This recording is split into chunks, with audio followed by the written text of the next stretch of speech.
കായിക കേരളത്തിന്റെ പിതാവാണ് ഗോദവർമ്മ രാജ. കായിക കേരളത്തിന്റെ പിതാവ് ഗോദവർമ്മ രാജയാണ്. തിരുവിതാംകൂർ സ്റ്റേറ്റ് മാനുവൽ രചിച്ചത് നാഗം അയ്യയാണ്.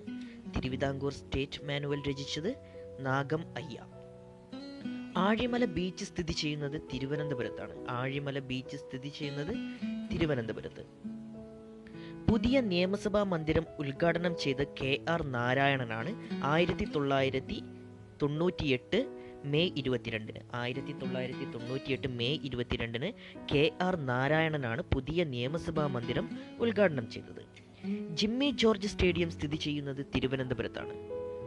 ജിമ്മി ജോർജ് സ്റ്റേഡിയം സ്ഥിതി ചെയ്യുന്നത് തിരുവനന്തപുരത്ത്. സൈനിക് സ്കൂൾ സ്ഥിതി ചെയ്യുന്നത് തിരുവനന്തപുരത്തെ കഴക്കൂട്ടത്താണ്. സൈനിക് സ്കൂൾ സ്ഥിതി ചെയ്യുന്നത് തിരുവനന്തപുരത്തെ കഴക്കൂട്ടത്താണ്. ഇന്ത്യയിലെ ആദ്യത്തെ സോയിൽ മ്യൂസിയം സ്ഥിതി ചെയ്യുന്നത് തിരുവനന്തപുരം ജില്ലയിലെ പാറാട്ടുകോണം എന്ന സ്ഥലത്താണ്. തിരുവനന്തപുരം ജില്ലയിലെ പാറാട്ടുകോണം എന്ന സ്ഥലത്താണ് ഇന്ത്യയിലെ തന്നെ ആദ്യത്തെ സോയിൽ മ്യൂസിയം സ്ഥിതി ചെയ്യുന്നത്. NH 66-ഉം MC റോഡും സന്ധിക്കുന്ന സ്ഥലമാണ് കേശവദാസപുരം.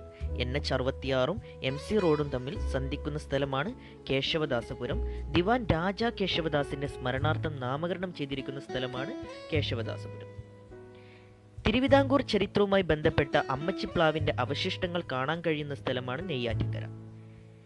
തിരുവിതാംകൂറിന്റെ ചരിത്രവുമായി ബന്ധപ്പെട്ട അമ്മച്ചിപ്ലാവിന്റെ അവശിഷ്ടങ്ങൾ കാണാൻ കഴിയുന്ന സ്ഥലം നെയ്യാറ്റിൻകരയാണ്. സ്വദേശാഭിമാനി രാമകൃഷ്ണപിള്ളയുടെ ജന്മദേശം നെയ്യാറ്റിൻകരയാണ്. സ്വദേശാഭിമാനി രാമകൃഷ്ണപിള്ളയുടെ ജന്മദേശം നെയ്യാറ്റിൻകരയാണ്. കേരളത്തിലെ ആദ്യ പോലീസ് IG ആയ ചന്ദ്രശേഖരൻ നായരുടെ പേരുള്ള സ്റ്റേഡിയമാണ് ചന്ദ്രശേഖരൻ നായർ സ്റ്റേഡിയം. ഇത് സ്ഥിതി ചെയ്യുന്നത് തിരുവനന്തപുരത്താണ്.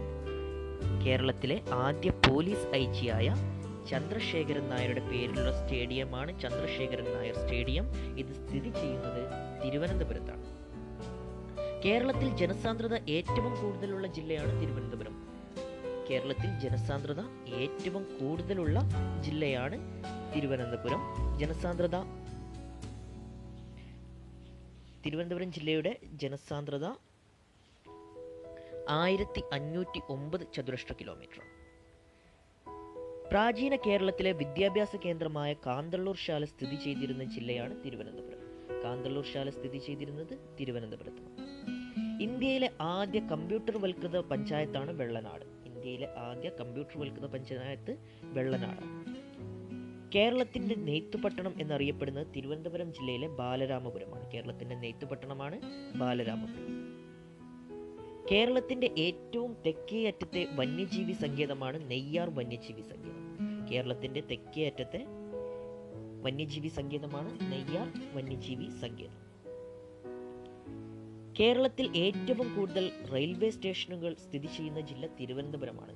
തിരുവനന്തപുരം ജില്ലയിൽ 20 റെയിൽവേ സ്റ്റേഷനുകളാണ് ഉള്ളത്. കേരളത്തിലെ ഏറ്റവും കൂടുതൽ റെയിൽവേ സ്റ്റേഷനുകൾ സ്ഥിതി ചെയ്യുന്ന ജില്ല തിരുവനന്തപുരമാണ്. 20 റെയിൽവേ സ്റ്റേഷനുകളാണ് തിരുവനന്തപുരത്തുള്ളത്. കേരളത്തിലെ ഏറ്റവും ഉയരമുള്ള മാർബിൾ മന്ദിരം ലോട്ടസ് ടെമ്പിളാണ്. പോത്തൻകോട് ശാന്തിഗിരി ആശ്രമത്തിലാണ് ലോട്ടസ് ടെമ്പിൾ. കേരളത്തിലെ ഏറ്റവും ഉയരമുള്ള മാർബിൾ മന്ദിരമാണിത്, ലോട്ടസ് ടെമ്പിൾ.